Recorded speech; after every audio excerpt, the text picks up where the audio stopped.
Piece cut பண்ண தெரில அப்படின்றவங்களுக்காக தான் இப்போ நம்ம சொல்கிறது. பார்த்திங்கன்னா நம்ம டாட் பிடிச்சதுக்கப்புறம் நான் இப்போதைக்கு வெறுமனை கட் பண்ணனால ஒரு டாட் மட்டும் பின் வச்சு பண்ணியிருக்கேன்.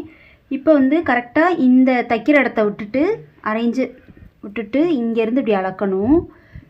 இந்த மாதிரி இப்படி அளந்து இங்கே எவ்வளோ இருக்குன்னா இப்போ 10 இருக்குன்னா 10 விட ஒரு அரை இன்ச் கம்மியாக ஒரு 9.5 இன்ச் அளவில் தான் இந்த லென்த் இருக்க மாதிரி பார்த்துக்கிறணும். அதே போல் இந்த ஹைட்டு பார்த்திங்கன்னா கீழே வந்து பேக் சைடு பீஸில் வந்து நீங்கள் இப்படி மடிச்சுக்கிறீங்க.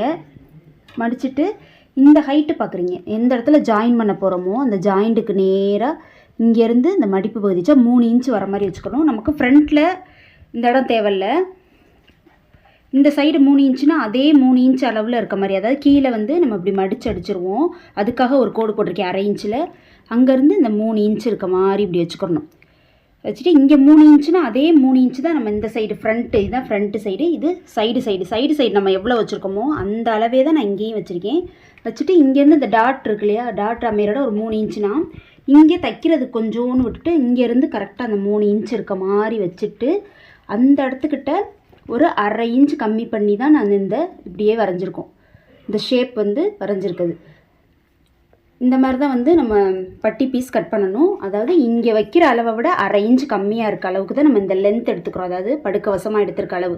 இந்த உயரம் வந்து ஜாயின் நீங்கள் எங்கே பண்ணுறீங்களோ அந்த இடத்துல அந்த பட்டி மடிச்சுட்டு அந்த இடத்த அளக்குறீங்க, அந்த அளவு தான் இருக்கணும். கீழே ஆல்ரெடி நம்ம மடிச்சு அடிக்கிறதுக்காக உள்ள அரை இன்ச்சு இது.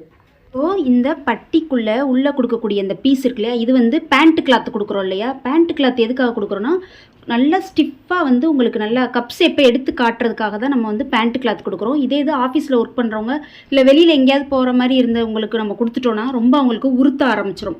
அதனால லைனிங்காக இருக்கட்டும் அல்லது வேறு ஏதாவது நீங்கள் தைக்கக்கூடிய சுடிதாரில் உள்ள திக் கிளாத்தாக இருந்தால் கனமாக உள்ள நீங்கள் மடித்து கொடுத்தீங்கன்னா எவ்வளோக்குள்ள நம்ம பட்டியை ஸ்டிஃபாக கொடுக்குறோமோ அவ்வளோக்கு அவ்வளோ கப் ஷேப் வந்து நல்லா எடுத்து கொடுக்கும்.